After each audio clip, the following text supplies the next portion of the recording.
Welcome back. This is another in-depth video. This one is on copywriting and how to write a better copy and be a better marketer. I will be sharing the 12 steps that will make you much better at writing copy, at understanding customers and what copy sells. These are the lessons that I've learned from the very best copywriters like Ogilvy, Drift copywriter, Dave Gerhardt, and there were a few other ones. I think Drew Whitman from who wrote the Cashvertising book. So I'm super excited to share this with you guys. And so let's dive into it. So the very first one, the very first step, and the very first thing that I've learned is you want to write the same way you speak. And this is really important because whenever you are receiving an email or you are scrolling through the feed and you watch what companies post on LinkedIn or Twitter, it's very easy to notice that the style, right? That the message is not personal. The message doesn't really have a lot of pronouns, and you would not really say it to somebody in a conversation, so you wouldn't really have those words. And that happens a lot, especially for B2B companies who send emails, and whenever you're receiving that email, you know that it's from the B2B company, so it's essentially, it will be going into your other pile. Like if you read Born Letters by one of the best copywriters in the world, Gary Halbert, he talks about A pile and B pile, and the A pile will be coming from your mom, from your grandma, people you know, and you will instantly take that copy, take that message, and you put it in your B pile. That could happen just psychologically, but that's what's going to happen. So the best way for you to write a good copy is to just, say it the same way you would say it if you are just talking to somebody, and it reads the same way. So it will convert better, and it will feel a lot more personal. The second one is you want to have a grammar that is sometimes not perfect. And this one is a bit controversial. I learned it from Dave Gerhardt. He's a VP of marketing at Drift, and he got it from a book. One of the copywriting books. But essentially, when you really make everything super perfect, then it's also kind of, it's not always super personal, right? So most people make mistakes. That's very human. So if you have a mistake, or if you put, if you forget a comma or a typo, or there's a typo, or there's an extra period or something, that is not a big deal, that it's normal. And so, you don't have to be following crazy grammar rules.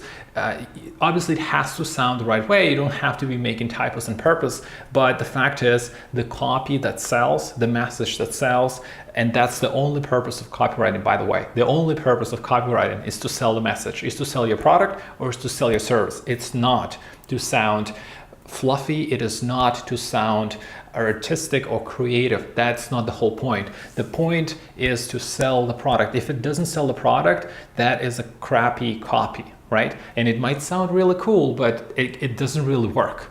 And one of the examples, and I'll jump back into that grammar point in a minute. I was scrolling through the feed on Facebook, and there was this ad. I think it was from one of the gyms here in Toronto, and it said, "Exercise your options." Exercise your options. That's just dumb. And it just doesn't, it shows that, I don't know what it is. What do I have to exercise? So instead, if they just said, hey, we have this discount, and it only for the next 25 days, you're gonna get better workout, here's why, and they will describe it in more words. They just won't give you the very basic value proposition that would convert a lot better, when instead of people trying to be creative and come up with something that some people have to second guess and they don't understand, and it doesn't really sound natural to them. So the second point, grammar that is imperfect is good. And so that's one of the things that for you to keep in mind. The third one, and again, this one is I picked up from Drift, from Dave Gerhardt, is to read your sentences out loud. Whenever you are creating your copy, you read it out loud, and then if you can't picture it saying to other people, then just don't use it, just kill it. And I use it a lot, and I think it's so important because whenever we talk, I will be able to iron out all the kinks, all the things that are just natural. And this is just a very easy way, a very efficient way to take your copy and make it better, make it the one that you'll be using the way you speak, right? So super important. Number 4 is you want to use simple words. Simple words matter. And again, these are so similar to the point number 1 and point number 3, is because you want to write your copy in a way that the 5th grader, somebody who's in 5th grade in their high school, they will absolutely understand what you're trying to say. So this is really, really important. If people can't understand what you're saying, then you're not going to sell your product or your service or whatever you're trying to sell. So this is going to be another really critical part. So not using sophisticated words and just being really making it sound human, and then you want to make sure that your message, regardless how many people you send it to, sounds human, and it's a one-on-one interaction with a customer or with a prospect. And that's how, and you use simple words, so they get it. They don't have to think about it. They don't have to put extra brain power to process your message.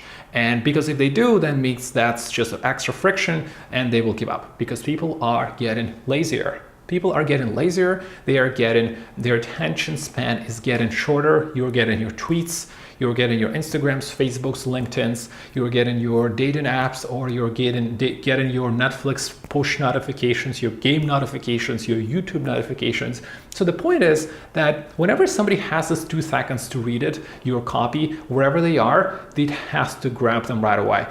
Use the simplest words. Don't use words that somebody has to second guess it. If somebody has to second guess it, that's a crappy word. And another way to do that, and one of the hacks is you just go on Amazon or go on Product Hunt or go on a G2 Crowd or go on Yelp and then read reviews, what people are saying, and then use their words. You use their words and then you create a copy that is simple, that everybody will understand, and they will resonate way better than if you would come up with that. Because chances are for us, for marketers, to come up with the best copy that resonates with the customers is hard. You have to know exactly, you have to be the customer. And so, but all the data is available. It's on the reviews websites, and so you can use that. Or worst case scenario, talk to the customer, get on the phone, send them the email, ask them, hey, would you mind leaving a quick snippet of a review? I would love to include it in my XYZ, and then you get their words, and then you put it in instead of coming up with your own copy. Again, point number 5, each sentence must sell. I mentioned it already, but the best way to think about it when you're writing something is, and this is coming from Cloud Hopkins. Cloud Hopkins wrote a book, Scientific Advertising, from 1924. Super old, right? Close to 100 years old. But the things that he talks about are extremely important. Is whenever you are putting anything online, put it in the email or put it in your LinkedIn message or in your landing page copy, you want to picture yourself as selling your product door to door, selling your product to a customer, whether on the phone or in person. So whatever you say, whatever the line you have, has to sell this thing in person or has to sell it to a customer, and you have to picture yourself saying that. That's, by the way, one of the reasons I said exercising your options. Say it to a customer, oh, just exercise your options. What the hell? What do you mean? Nobody gets it. Nobody understands what it is. And so every sentence, every line has to sell your product. It has to be a benefit, or it has to be a feature. It has to be something as you would be pushing it in whatever way that would resonate with the customer. So this is really important. Would it help a salesman sell the goods? That's what Cloud Hopkins says. Would it help me sell them if I met a buyer in person? Those are the type of questions you want to be asking yourself. You can put those questions in your checklist whenever you're writing a copy and ask yourself, did whatever you write help somebody sell this thing in person? If it doesn't, then get rid of it. This doesn't really work.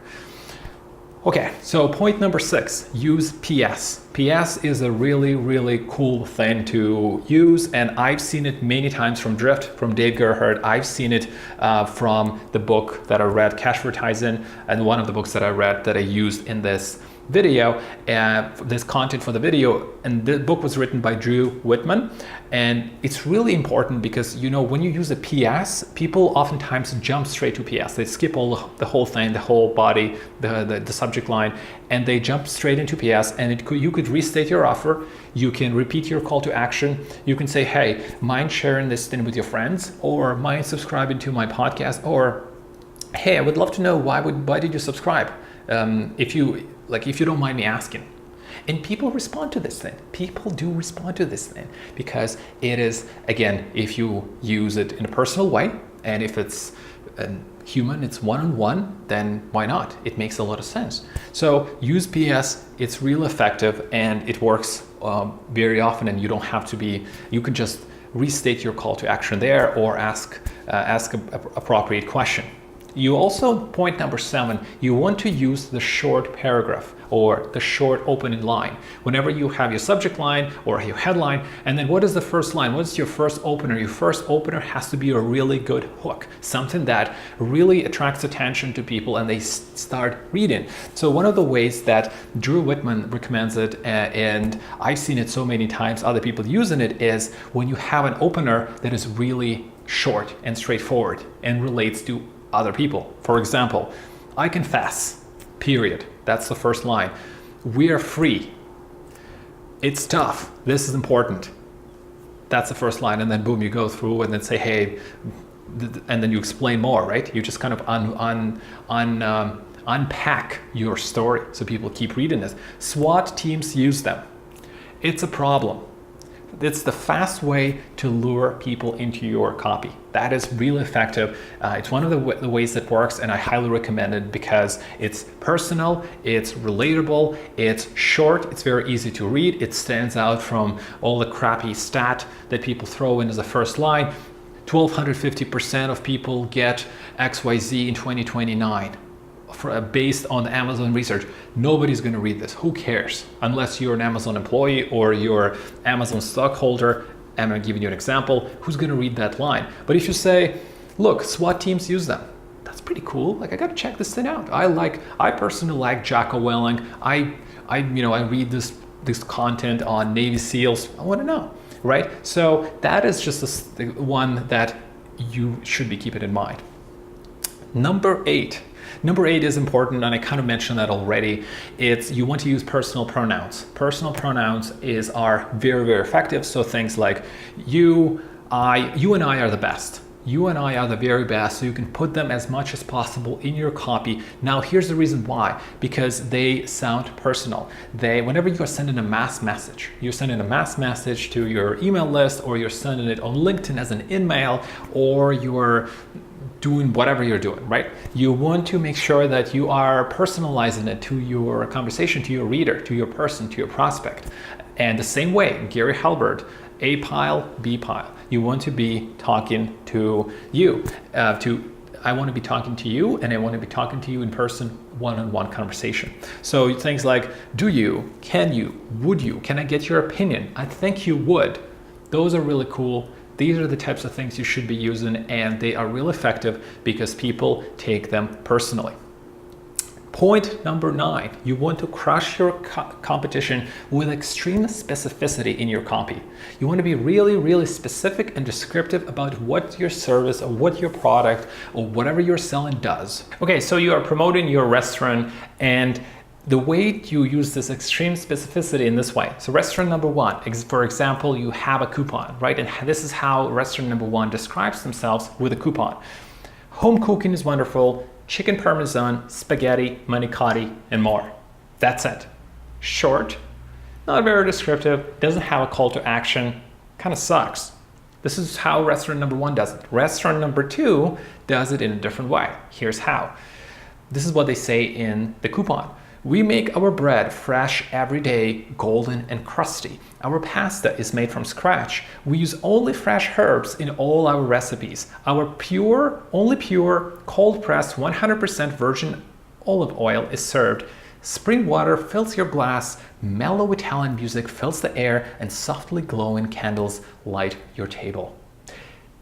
See the difference? Of course, you're going to go to the restaurant number 2 because it is so much more descriptive. You can almost grab that.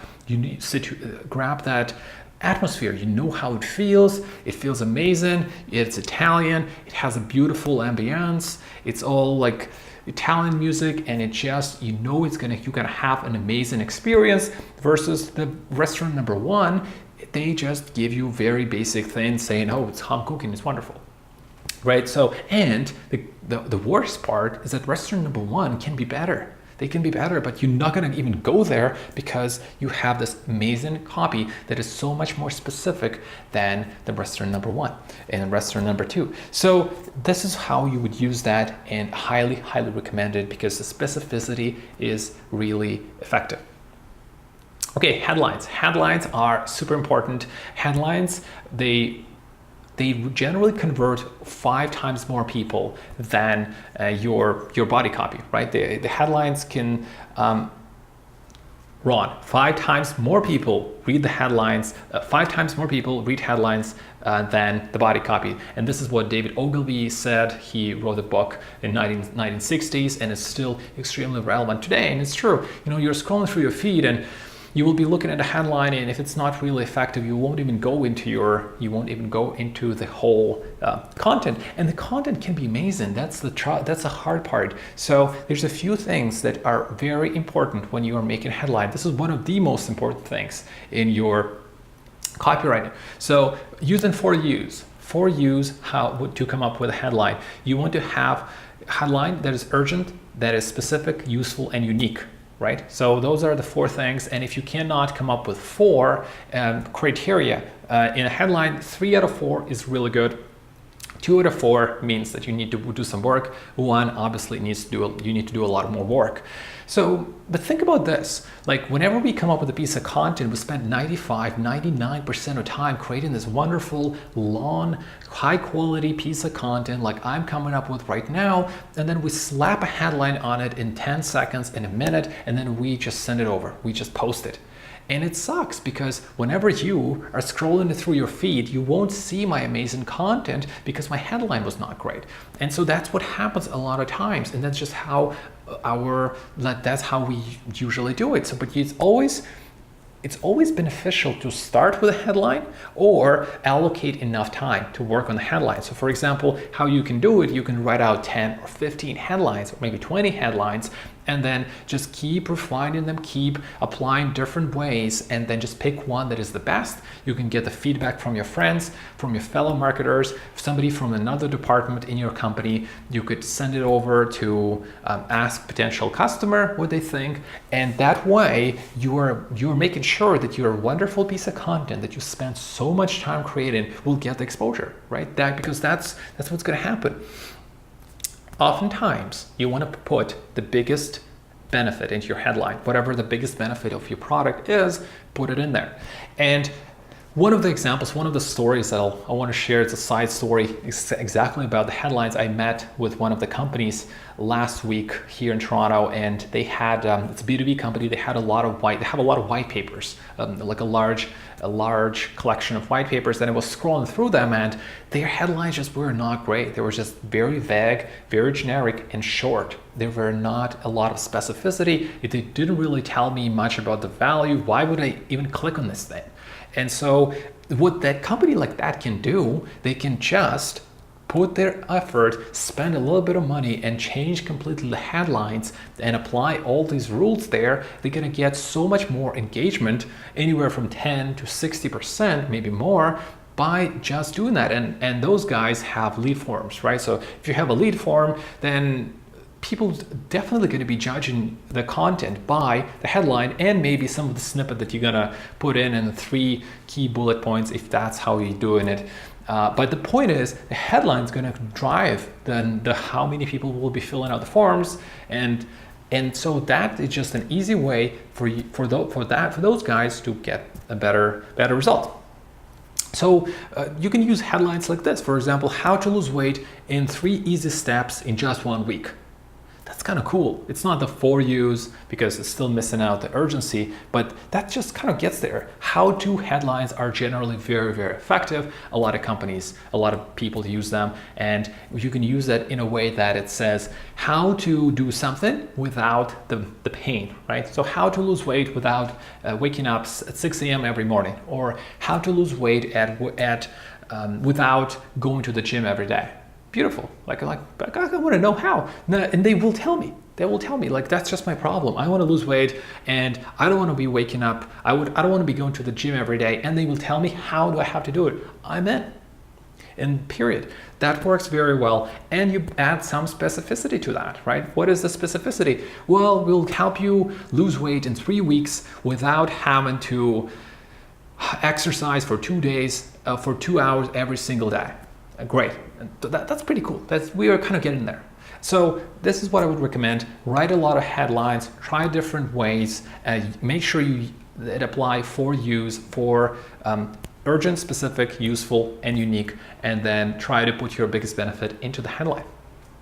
Okay, number 11, you want to address your objections and flaws right away. So these are really important, and why you should be doing it is because you earn trust right away. And whenever you're saying something is maybe not perfect from your product line or from your service, but here's where we are the very best. Here's where we crush competitors. You earn the trust, and you do it in a way that aligns with your customers' expectations or perceptions. So for example, if you're going to a restaurant, and this is an example I've heard from Dave Gerhardt, VP of Marketing at Drift. So you go to a restaurant, and then the waiter instantly tells you, look, just don't get this, get another thing, get another maybe soup of the day, or get another meal. They instantly gain your trust because they addressed something that was not great, and you know that whatever they're going to tell you will be really good, versus if the waiter is going to say, oh, everything's amazing, everything's the best. Then that's not quite true. Every restaurant usually has something that is their core competency or core thing that their chefs create, and the others are just not as good. It is the same thing that applies to any product or any service. And so that is just one of the ways to earn a lot of trust. Like, for example, I'm doing marketing consulting, and whenever I talk to my clients, I tell them, look, like, I can speak on camera well, I can record audio real well. I'm not the best writer, like in a way that I don't enjoy writing a long form content. I can do it, but I don't like it. I don't want to be doing that. I want to write emails and short form content and landing pages, the copy that sells versus the actual long form type of content. And I tell them right away, and I earn trust by saying it, because that's what it truly is. So you want to be addressing that and using that in your copy. Okay, here's the point number 12. It's tell a story before and after. Whenever you see a copy or sales copy or marketing copy, a lot of marketers, they describe a before state of the customer or prospect, how everything sucks, and then they say, hey, just buy my thing. Or some of them will tell how everything is beautiful and it's just so much easier and it's lighter, or it's so you could just lift 20 more pounds and you can do it every single day, and you just suddenly feel so much more energy, and then you have to just buy it. But they don't describe how the customer feels right now, how sucky his life is at the moment.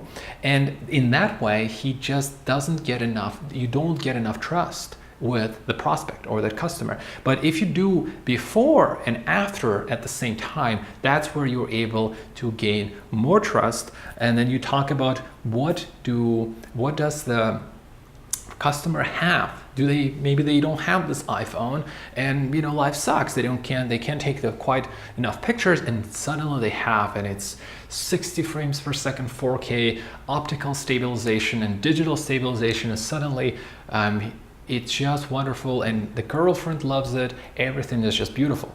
Now, the second way you can say it is how you're going to feel. Or you're going to feel amazing because it's you feel like you have a different status now. You're a professional videographer, something like that. This is great. This is another criteria how somebody's going to feel in terms of before state and then after state. And another way is you can tell a really compelling story is by talking about the average day. This is what I've learned from Ryan Deiss, who is a CEO of Digital Marketer. And he talks about an average day of whoever, right? Well, your customer before and then after. And he gives an example of a landscaper, and I love that. He talks about, a landscaper, he has to wake up on a Saturday, and he has to set his alarm on a Saturday to wake up before the sun is out to cut the grass. Sucks, right? Who wants to wake up on Saturday? And it's like terrible. It takes a lot of time. You have to put in the gas in the lawnmower. It's not great. And then And then what's going to happen, and then what competitors do is that, and then he tells you, look, just get the service, life's going to be so much better, and you'll get your Saturdays back. Not only are you going to get your grass is going to look beautiful, but you will have your Saturdays back so you can spend it with your beautiful wife and your family. Amazing, right? That's a value proposition. But consider what competitors do. They tell you, oh, we're just going to get you green grass, it's going to be beautiful, it's amazing. Well, green grass is not as strong as getting your Saturdays back. And if you compare it over the longer period of time, right, you're going to get your 50, 60 Saturdays back. People value their time a lot more. They're going to spend it with their family. They're going to spend it with their loved ones. And that is such a stronger story to tell. And because you started by talking about how John struggles with his lawnmower, that's amazing. He gains your trust. He understands that. And that's how you can tell a story before and after. So those are really, really important as well, and highly, highly effective. I haven't done a lot of them, but I have done some of them, and I will be doing a lot more, because this is a very effective way to get into the mind of a consumer. And again, if you don't really know a lot about your customers right now, you can check out the reviews. You can get on Amazon, on G2 Crowd, anywhere, or Yelp. You can Google reviews. You can go on. You can do email, meet somebody in person, call them, do something to get those insights. And what's really cool about that is that if you apply this before and after type of grid, you can come up with better ideas, and really good ideas that are in your copy is what makes you stand out. It's what makes you real effective. So for example, when we talked about this landscaper, the core idea was, well, you're going to get your Saturdays back, because it turns out you just don't want to be waking up. Like, you don't want to be waking up on Saturday with an alarm, versus everybody sells you the green grass, right? So that's just a unique idea, unique angle that is more valuable to a consumer than what other folks are doing. So that's just super effective. And that is in step number 12. Okay, guys, these are the 12 steps how to write a really compelling copy. I hope you liked it. If you did, email me at sergeyross.live@gmail.com. I'd love to hear your thoughts and comments. And we'll see you in the next video, guys.